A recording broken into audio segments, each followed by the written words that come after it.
Bienvenidos a la Academia de Política Digital. Para mí es un verdadero honor tener este espacio y quiero hacer una breve reseña, ¿vale?, de tu trabajo.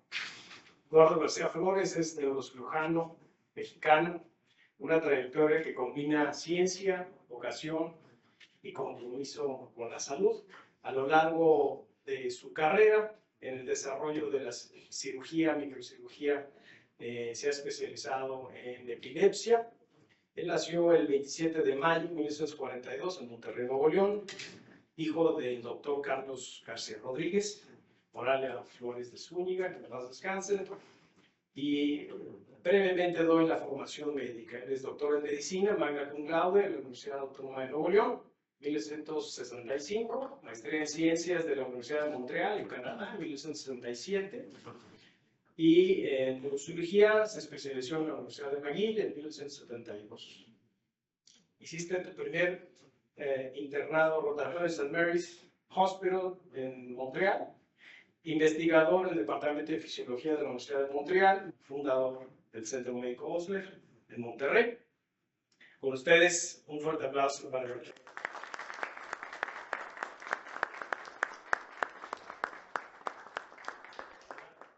Muy buenas tardes, me da mucho gusto estar en Puebla y sobre todo estar con amigos que hemos saludado cada vez que venimos. Solo con el trabajo se participa de lo eterno. Una frase memorable de Ortega y Gasset. El doctor Carlos García Rodríguez fue el primer adicto al trabajo que conocí. Le llaman los americanos, los estadounidenses, workaholic.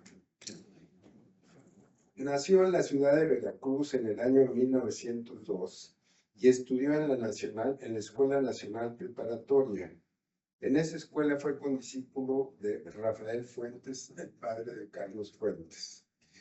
Ingresó a la Escuela Médico-Militar al cumplir 16 años y se graduó a los 22 con mención honorífica y excelentes calificaciones.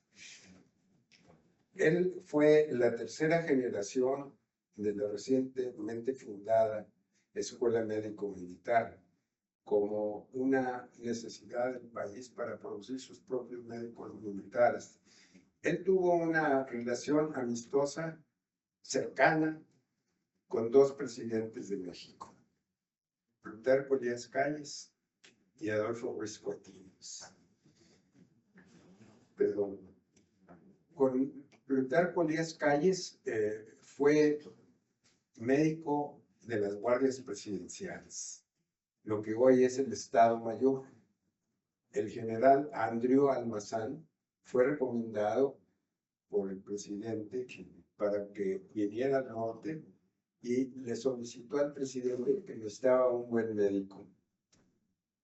El presidente Elías Calles le dijo: tengo uno muy bueno, pero pues quisiera que se quedara aquí, es el médico de las guardias presidenciales.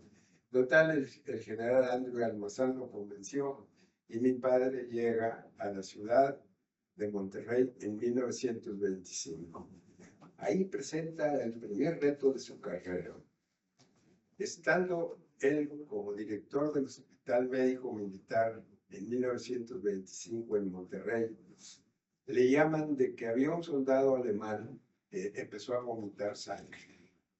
Le dijeron que su único recurso era el doctor García Rodríguez, porque no había nadie que hiciera cirugías en el abdomen de ese cadáver, pero que el doctor estaba encargado del hospital militar y ese hospital era exclusivo para médicos, para militares mexicanos. Insistió el soldado alemán que quería hablar con el doctor García Rodríguez y le dice a mi padre, le dice: vengo de Alemania, me dicen que usted es mi único recurso y aparte traigo muy poco dinero. Entonces mi papá le dijo al soldado: déjame hacer una llamada telefónica porque tengo que hacer trámites.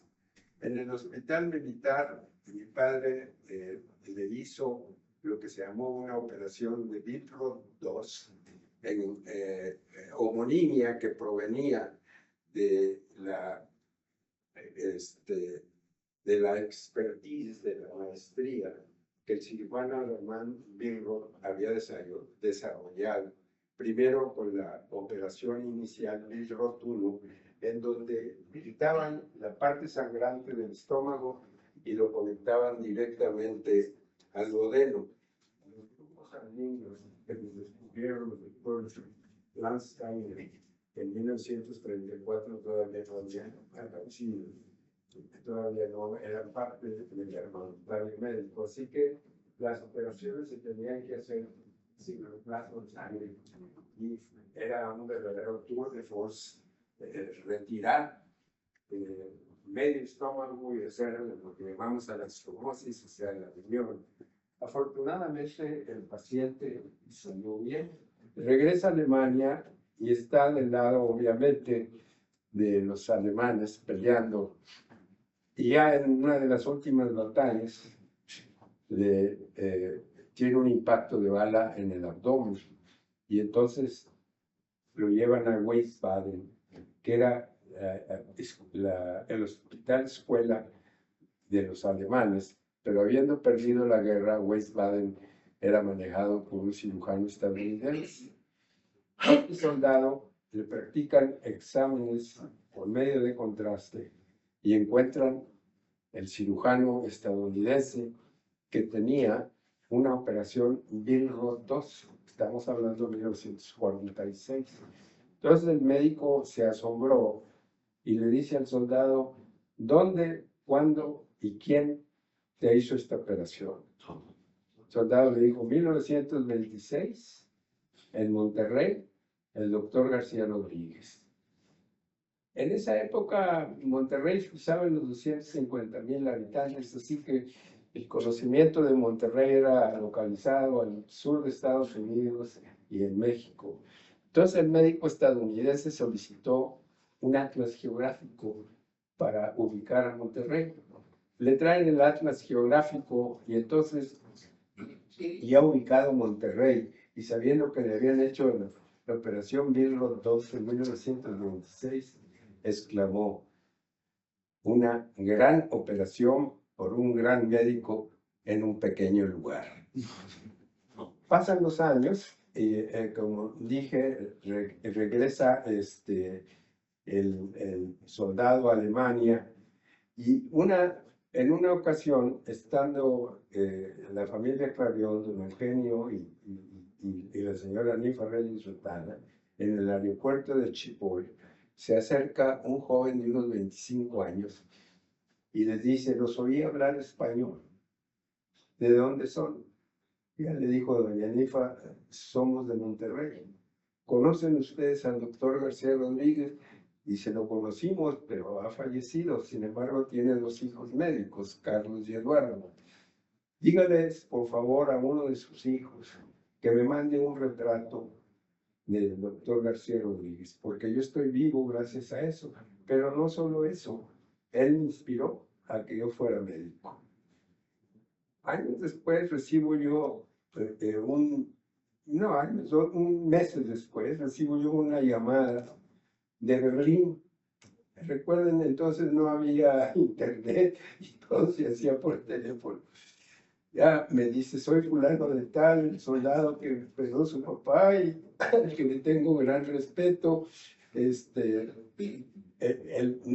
padre, el hijo del cirujano que operó su papá. Entonces me dijo que si podría venir a la clínica que yo había fundado, la clínica Osler, a hacer un año de internado rotatorio. Desafortunadamente le contesté que había que pasar un examen en español que se llamaba el examen de residentes y en la Ciudad de México y que pues sentía mucho, pero no iba a ser posible que viniera a mi clínica a hacer un internado rotatorio. El segundo gran reto fue en 1940, en plena Primera Guerra Mundial, el general Plutarco Elías Calles había comprado una hacienda en General Terán, la hacienda Soledad de la Mota. Como conocía a mi padre bien porque había sido médico de las guardias presidenciales, Le habló un día a mi padre personalmente y le dijo, mi administrador tiene unas fiebres que nadie se las puede quitar. ¿Podrías consultarlo? Y ya mi padre dijo, claro, envíelo usted cuando él pueda. Y llega a Linares y él tenía unas fiebres. Se llamaba la enfermedad de las fiebres ambulantes, porque un día tenía fiebre alta, otro día no, y así se repetía. Papá lo ve y lo interroga. Ya le dijo que era el administrador de la hacienda Soledad de la Mota y que Plutarco Elías Calles había importado 100 cabras de la isla de Malta y que él había tomado leche bronca de esas cabras. Entonces la fiebre de Malta todavía no se conocía. La causa era un bacilo que se llama Brucela y pues ahora se conoce como brucelosis.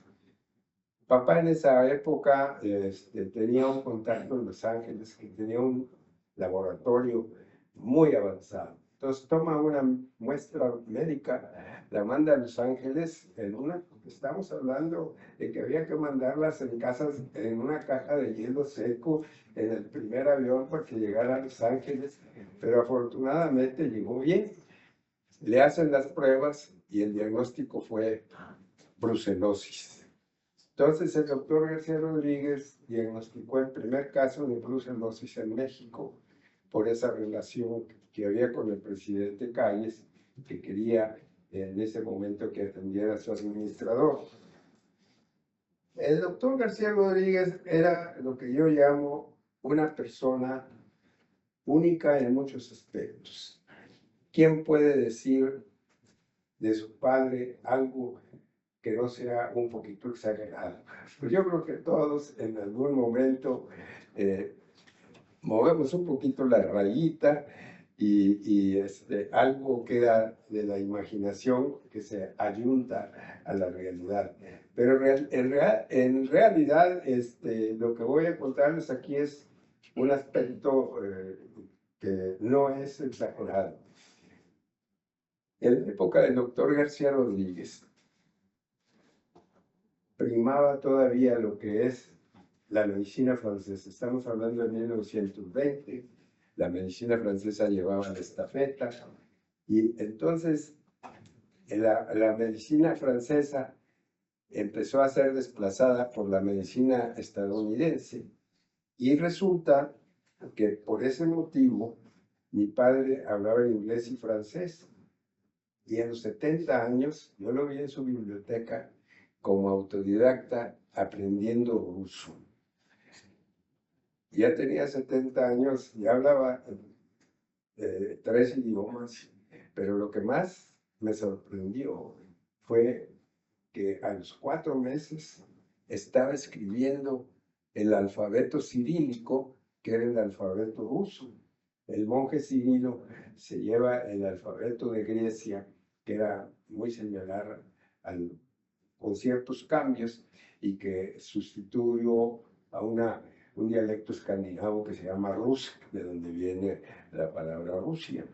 Entonces, esa anécdota revela la inquietud de un ser humano en la senectud, ¿verdad?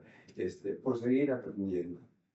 En realidad, hay muchas cosas memorables que yo he transmitido a mis hijos, incluso a mis nietos, sobre aspectos de la conducta humana que solo pueden realizarse por personas como el doctor García Rodríguez, que tienen pasión, motivación y un alto sentido de la responsabilidad. Yo tengo un escrito que está en internet, le llamo Homo Responsabilis, que considero que es la última etapa de la evolución del Homo sapiens. El Homo sapiens se desprende ya hace 2.6 millones de años, con los famosos restos de Lucy en las cavernas de Auswald, y pasan 2.500.000 años para que el hombre empezara a hablar. Entonces, Ese se llama el hombre parlante. Hace aproximadamente 100.000 años se describe como consecuencia de un desastre natural. El volcán Tairactoa en Indonesia hizo una explosión muy fuerte y produjo un invierno nuclear como por 3 a 6 meses, lo cual forzó a aquellos primitivos hombres primero a recluirse en las cuevas y empezar con más ratos de ocio. Y hay un libro que les recomiendo, es un libro muy pequeño, se llama Hablamos porque cocinamos, y relata la relación entre la cocina y el homo parlante, como por 100.000 años ese homo parlante siguió hasta que lo sustituyó el homo histórico y prehistórico. Hace 7.000 años empieza la historia y se divide de prehistoria e historia. Luego viene el homo fabril con la revolución industrial y ahora estamos viendo el hombre posmoderno con todos los avances de inteligencia artificial, empezando por el internet y avances de física cuántica y de las nuevas computadoras que vienen, que son las computadoras cuánticas. Entonces, este relato implica obviamente un desarrollo cerebral progresivo, pero hacia una porción del hombre con el primer cambio que hay en el cerebro, en esa porción, que se llama digitalización. Cuando empieza a hablar el hombre, la parte izquierda del cerebro deja de actuar homológicamente. Antes de los 100.000 años, todo era homología. Todo era llueve porque los dioses quieren, o llueve porque hay nubes, pero esas nubes son mandadas por los dioses. Y había una serie de mitos involucrados para explicar los fenómenos que todos sabemos. Poco a poco esta situación mitológica se fue desenvolviendo y llevando cada vez más al aspecto racional que conocemos del hombre actual. Pero al estar en esas personas, al estar hace 100.000 años recluidos en una cueva y habiendo utilizado la cocción de los alimentos, ya no tenían que salir a cazar todo el día para tener que comer. Podían cazar o ser algunos de los cárnicos o de las piezas que habían cazado y podían así hacer que perduraran 5 o 6 días sus alimentos y no tenían que cazar todos los días. Finalmente, en esta dirección sobre la evolución del Homo al Homo responsabilis, el Homo responsabilis somos producto realmente muy reciente de la época posmoderna, en donde por primera vez fenómenos como la dignidad se establecen como un derecho humano. La violación de la dignidad de alguien es una violación de un derecho humano. Entonces, esta situación la traigo a cuenta porque el hombre más responsable que vi yo fue el doctor García Rodríguez. Era un hombre que tenía al principio un pequeño hospital de 12 camas que había sido un hotel en la ciudad de Linares, pero como había muy pocos viajeros, tuvieron que venderlo. Mi padre lo compra y de 12 camas se va a las 35 camas. Llenar 35 camas para un solo cirujano y médico implica trabajar, y no estoy exagerando, alrededor de 16 horas diarias. Mi padre fue también un libertario. Él era un agente fuera de los compromisos. Empezaba a consultar a las 6 de la tarde y se acostaba a las 11, dormía 5 horas o 6. Y durante ese tiempo, alguna gente pensaba que lo hacía por vedetismo. Y hubo una gente que le pidió una entrevista y le dijo, oiga, ¿usted por qué consulta de noche? Y dice, mira, hay dos versiones. La versión corta es de que fui el primero que traje el aparato de rayos X, no solo Linares, sino el norte. El doctor Somonte trajo también un aparato al mismo tiempo. Entonces, cuando empecé a hacer funcionar el aparato de rayos X, la tortillería se quejó porque ya no había luz para hacer tortillas. Entonces, esa es la versión corta que mi papá, para que hubiera tortillas en el pueblo, tenía que consultar y dejar la pobre cantidad de energía que llegaba para la cosa más primaria que eran las tortillas. La segunda versión es de que él trabajó, como dijo, en muchas ocasiones en el ejército, y por eso digo que fue un libertario, porque fue el primero o de los primeros cientos que sale de la escuela médico-militar y decide comprar su libertad. Lo que ocurre es que en esa época los médicos militares se les daba la educación, pero el quid pro quo era 5 años de servicios en cualquier parte del país. Mi padre hizo 2 años, vio que era una pérdida de tiempo porque lo mandaban a lugares donde a veces no había electricidad, así que ya se podrán imaginar lo difícil de las circunstancias. Y por eso compró su libertad y él me dice, haz cuenta que éramos esclavos. Tuve que pagar mi libertad. Como un dato curioso, le pregunté cuánto pagó. Dijo, pagué 6,000 pesos oro. Eso equivale a 120 centenarios actuales, ¿verdad? Pero con una pequeña herencia que le había dejado mi abuelo, y era un hombre muy austero, mi padre, pudo él siempre ahorrar. Él me decía algo que me impresionó mucho. Dijo, oiga, ¿usted por qué trabaja tanto?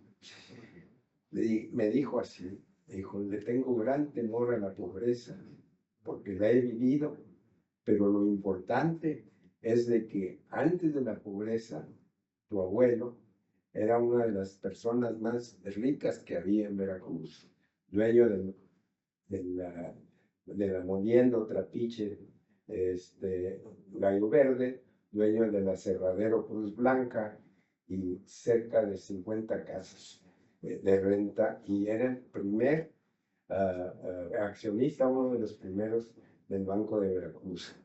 Entre las cosas que heredamos, esto se quedó mi padre, mi hermano Carlos, al abrir ahí su caja fuerte encontramos lo que me había dicho mi padre, de que había prestado al gobierno federal. Desgraciadamente me prestó en la época de Victoriano Huerta, en ese cambio le prestó 600,000 pesos al gobierno, el abuelo.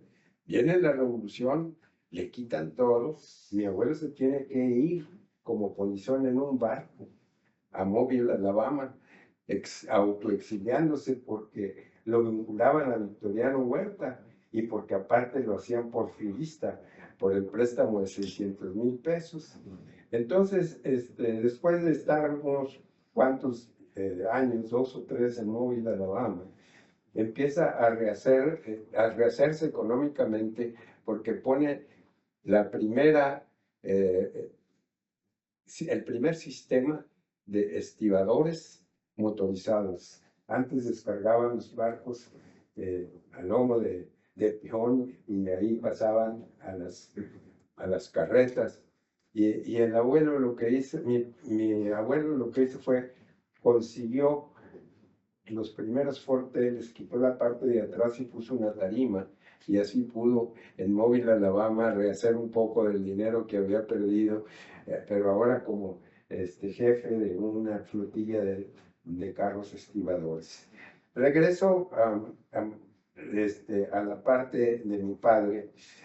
Cuando le dije, ¿por qué trabaja usted tanto? Me dice, es que la Revolución Mexicana fue terrible para aquellos que tenían un poco de dinero. Y hubo tal escasez que en ocasiones, dijo, mi padre en Mobile, Alabama, exiliado, y mi madre sola, me dijo mi padre. Entonces yo me convertí en el hombre más austero para poder ayudar a mi madre.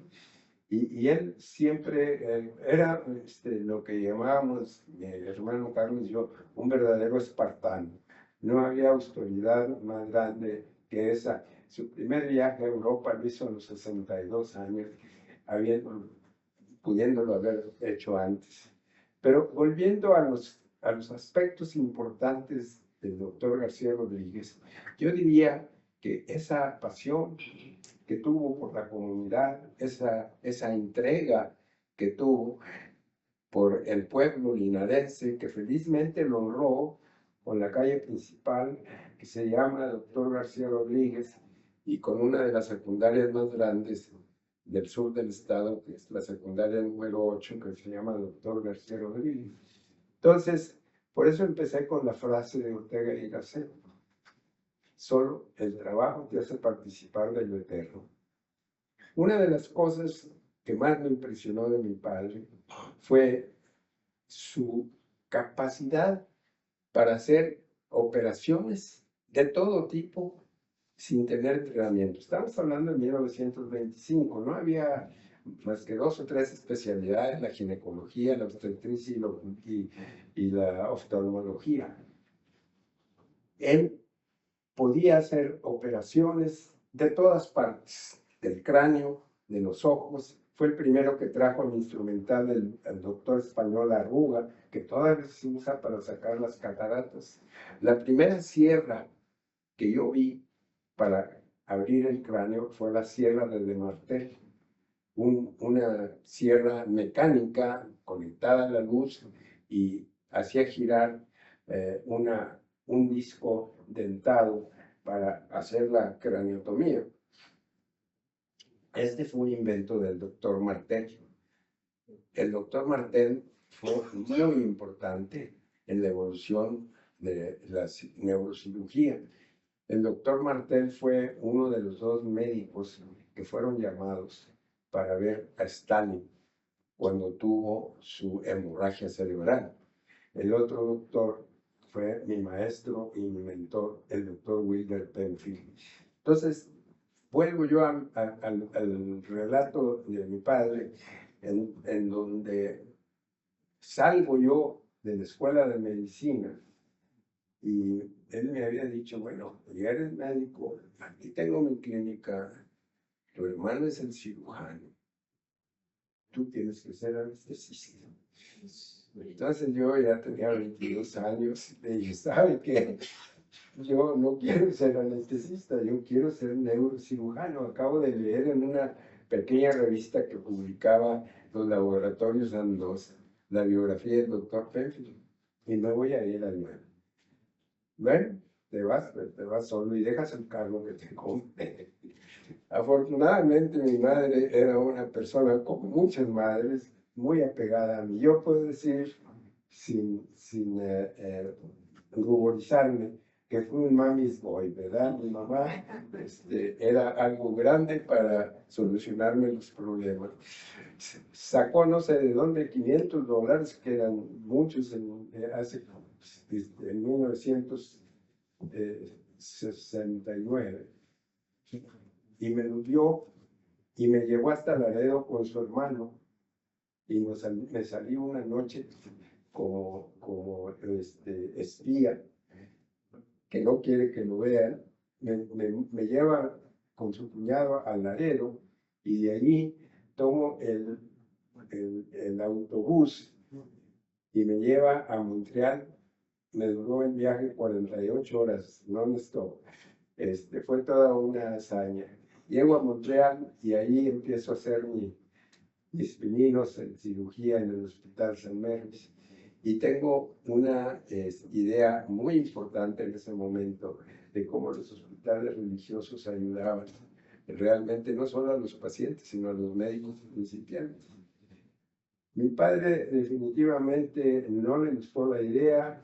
Creo que de alguna manera se enfadó con mi madre por haber sido cómplice, pero de alguna manera después de 2 años volvimos a tener comunicación. No había internet ni nada, pero yo le llamé varias veces por teléfono y mi madre dijo, no quiere hablar contigo. Yo entendía que se sentía dolido porque no había participado en mi decisión, pero yo no quería seguir la segunda decisión.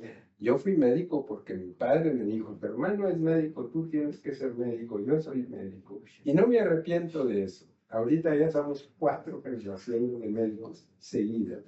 Y en realidad fue una buena decisión de mi padre. Pero eso conllevó mucho sacrificio para poder en un momento dado incorporarse a la escuela norteamericana. En esa época todavía privaba la escuela francesa. Nos hacían en la escuela de medicina aprender una serie de nombres, ¿verdad? Que el síndrome, por ejemplo, el más famoso, síndrome de Down. Llego yo a Canadá y dice, ya, olvídate de todos los síndromes. Entiende la patología, entiende qué es lo que hay detrás de los síndromes. Y el síndrome de Down, olvídate, es una trisomía del cromosoma 21. Y así me fui yo tratando de alcanzar el nivel educativo que había en Canadá. Sin presunción, yo había tenido el más alto promedio en la escuela de medicina. En los últimos 20 años tuve 96.7 de promedio. Pero cuando quise entrar a Canadá y presentar el examen de Canadá, nomás había cupo para 65 y yo saqué el 64. Esa era la disparidad que había entre la educación sajona y la educación en México. Para volver al doctor García Rodríguez y ya no hacer tantas digresiones, me interesa mucho el exponer que existen siempre personas que son mentores de uno, casi siempre son los ejemplos a seguir. Pero cuando el mentor de uno es también su padre y es también su consejero, entonces se establece una relación muy importante, porque aparte del afecto hay lo que yo llamo comprensión y coincidencia de afinidades. Las afinidades no se dan solas, tienen que trabajarse, y esa relación había con mi padre. Lo más triste fue cuando le dio su infarto a los 70 años. Estaba yo con él y me dice, tengo un dolor pectoral muy fuerte. Mi hermano Carlos estaba ahí con él. Le tomo un electrocardiograma y le dice, padre, si tiene un infarto. Dijo, mira, el cardiólogo que más le tengo yo confianza y el mejor, estamos hablando de hace 30 años, es el doctor Enrique Rivas. Y dile, Eduardo, voy a hablar con él que si me pide ese favor de venir a hacerme una consulta. Obviamente con un infarto, mi padre no se podía mover. Llego yo por el doctor Enrique Rivas y muy generosamente vino a consultar a mi padre. Después de que me consultó, le dijo, doctor, en realidad, pues, usted ya se hizo el diagnóstico, sí tiene un infarto del miocardio y el pronóstico, pues usted también lo sabe, y el tratamiento, pues en esa época lo único que había era anticoagulantes. Total, después de ese infarto, mi padre sigue trabajando, muy poco ya porque tenía 70 años, y mi hermano se hace cargo de la clínica, pero surge de nueva cuenta una pasión de él para aprender. Como mencioné, empezó a aprender justo a los 70 años. Pero lo que más me impresionaba de mi padre, yo creo, puedo decir, a lo mejor voy a exagerar, que fue un polimata. Mi padre hablaba de física, de química. Aquí Marcelo le enseñé unas caricaturas. Era un caricaturista extraordinario. Muchas de ellas las comparamos con las de Cézanne y no se sabía la diferencia. Tocaba el piano, tocaba el violín, hablaba 3 idiomas y se podían sentar, las gentes iban a verlo nomás a platicar. A veces me decía, oye, espantan estos quitatiempos, porque no vienen más que a platicar y yo estoy muy ocupado. Pero esa relación de padre a hijo, de mentor y de una persona que uno admira y que además es vital en la proyección que uno va a tener en la vida, fue para mí una de las cosas más importantes en mi desarrollo, no solo como profesionista, sino también como ser humano. Como colofón, mi padre era uno de esas personas que era un memorista increíble, el único memorista que yo le oí citar toda una página de Macbeth en inglés, citar a Molière en francés y citar una parte del Quijote de Cervantes. Y tenía esa habilidad porque tenía una memoria extraordinaria. Por eso podía aprender ruso en tan poco tiempo. Entonces, a lo que voy es de que su pasión fue siempre tratar de ser creativos y su curiosidad no tenía límite.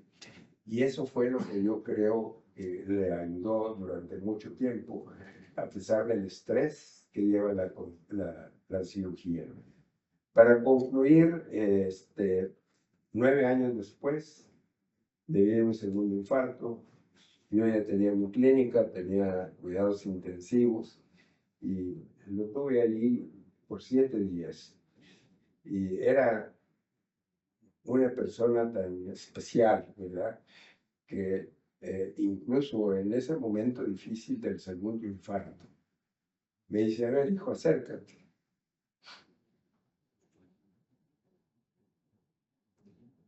Ya cruzamos el Rubicón. Le dije, sí, padre, ya lo dejamos atrás. Ah, qué bueno, porque voy a dormir tranquilo. Se durmió y no despertó. Perdón, es la muerte del santo, ¿verdad? La muerte justa. Pero lo que más me impresionó es de que yo le había dicho que ya habíamos cruzado el Rubicón como Julio César y que todo el sufrimiento había quedado atrás. Sin embargo, al morir, estuve impresionado en el entierro, la cantidad de gente que llenó, gracias, la cantidad de gente que llenó la iglesia y la cantidad de gente que le llevó ofrendas florales, gentes que él los había atendido gratuitamente y que siempre le dieron le tuvieron una relación casi reverencial, porque a muchos les salvó la vida. De cualquier forma, es una persona que fue un mentor, un padre, y como padre fundador llegamos a tener 4 generaciones de médicos, todos con posgrados en Ivy Leagues y ejerciendo en Estados Unidos o en Canadá. Entonces, la situación final, cuando analiza uno el perfil de los hombres, es, como decía una frase de Voltaire, no me digas cuántos años has vivido, dime cómo has vivido en esos años. Y mi padre vivió con esa rutina de decirles, mi vida, en muchas formas, fue diferente porque nadie empieza a consultar a las 6 de la tarde hasta las 4 de la mañana del día siguiente. Un verdadero libertario, rompió con la ortodoxia sin salirse obviamente de la ética, porque él era muy responsable en cuanto a la ética. Se retira y tiene que encontrar algo porque era un hombre muy activo. Compra parte de un terreno que pertenecía a un famoso coronel que se hizo muy rico acaparando terrenos en Tamaulipas. Compra ese terreno y empieza a cultivar algodón. Después de 2 o 3 años, me dice, hijo, yo hice mucha medicina, hice muy buen trabajo, tengo que decirlo, pero el algodón de Santa Fe me deja más que los algodones que usé toda la vida. Entonces, siempre se mantuvo en esa forma ocupado. Desgraciadamente se excedió y la causa del último infarto fue que se fue al segundo rancho que tenía, que se llamaba La Esmeralda, que se le compró al coronel Serrano, que se me había ido. El rancho se llamaba El Canelo. Y mi padre compró 6,000 hectáreas y las desmontó porque era monte, por eso pudo comprar tantas. Y ahí empezó a sembrar y fue cuando me dijo, a pesar de haber trabajado mucho y de tener mucha clientela, el algodón me dejó más que los algodones. Mi reseña final de todo esto es el tratar ahora con mis nietos y mis hijos a decirles que es muy importante que el factor de ejemplo se siga en la familia, ¿verdad? Un ejemplo de una persona que nunca tuvo un vicio, no fumaba, no tomaba, y pues con esa carga de trabajo ni tiempo había para tener vicios. Y lo que llama también la atención es de que a pesar de las diferencias y los altibajos que tuvo en su vida, y eso me ha llamado mucho la atención siendo neurólogo. Imagínense ustedes un padre de él rico, muy rico, y luego ellos quedaron casi sin nada. Entonces, repito, lo que más me llamó la atención es durante todos los años que lo conocí, nunca, ni una sola vez lo vi deprimido. Y eso pues, es muy poco posible, es necesario tener una fuerza de voluntad y una convicción para poder remontar el estrés, que es la causa principal de las depresiones y obviamente los trastornos de tipo maníaco depresivo o bipolar. Entonces, el hecho es de que ver durante 40 años un hombre y que jamás lo vi ni exaltado, ni bajo en estima o en depresión.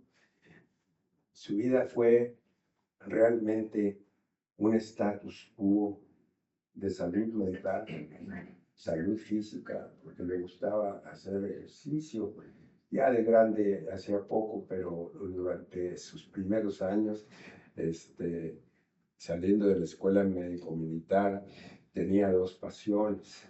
Una era el ajedrez, que me enseñó a mí, y él llegó a ser campeón juvenil de ajedrez en Veracruz con un discípulo del famoso Capablanca.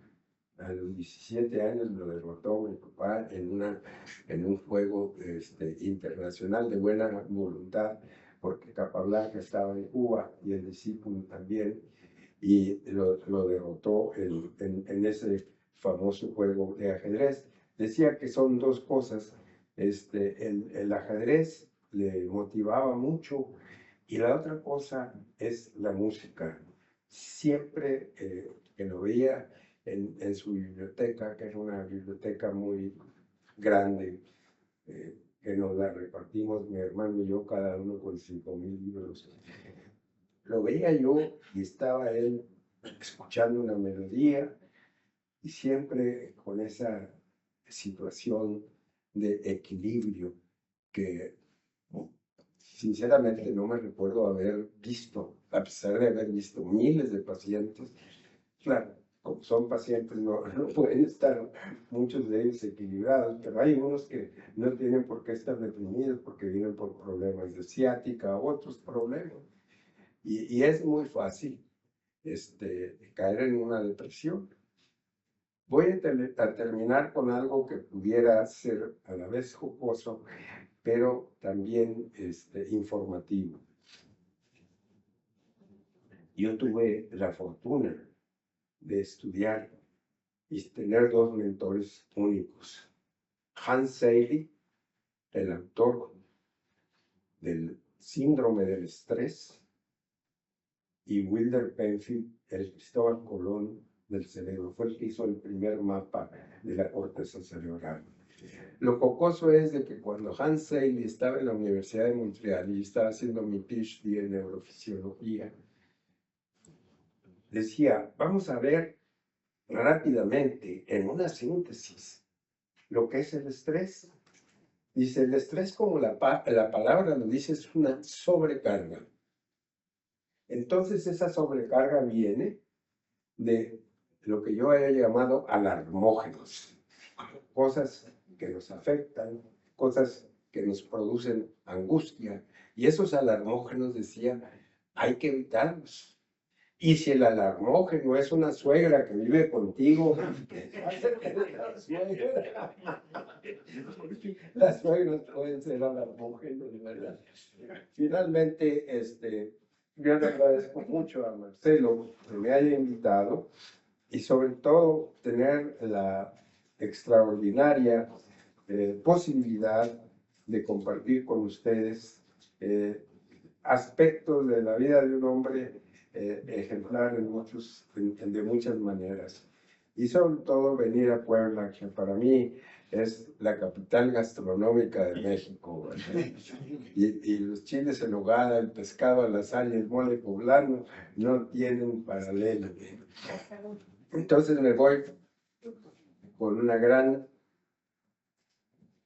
carga afectiva para los poblanos, porque hemos hecho rememoranzas con algunos, como mi amigo Rubén, y donde nos echamos, y como mi amigo el poeta, y de alguna forma también nos revitalizamos, porque aunque las amistades tengan mucho tiempo de no frecuentarse, existe en muchos casos ese sedimento. Y les voy a terminar con una frase. La frase dice así: el amor, por intenso que sea, es pasajero.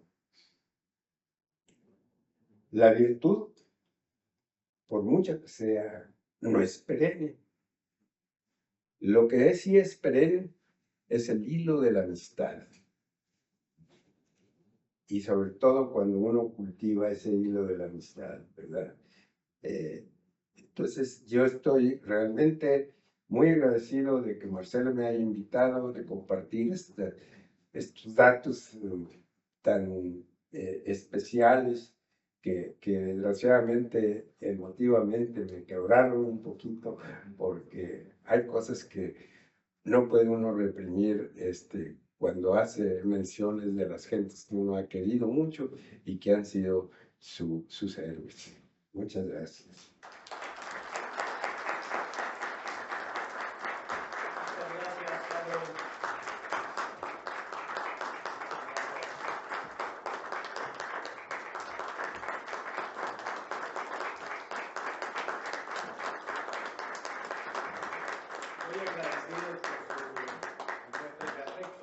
Es un honor para mí que estés aquí en esta institución de educación superior. Quiero compartir con ustedes que, así como mi abuelo ha marcado nuestra vida profundamente, para nosotros es importante dar a conocer que vamos a poner, bueno, ya hay una beca denominada Beca Dr. Carlos García Rodríguez. Es una beca que hace un honor a la trayectoria, a la meritocracia de las personas. Y ya tiene el abuelo Gracias. su calle en Linares, su calle principal, ya tiene la secundaria, y ahora me encantaría pasar a develar un busto para hacer un homenaje a un hombre que ha marcado toda una generación. Muchas gracias, padre, por todo esto.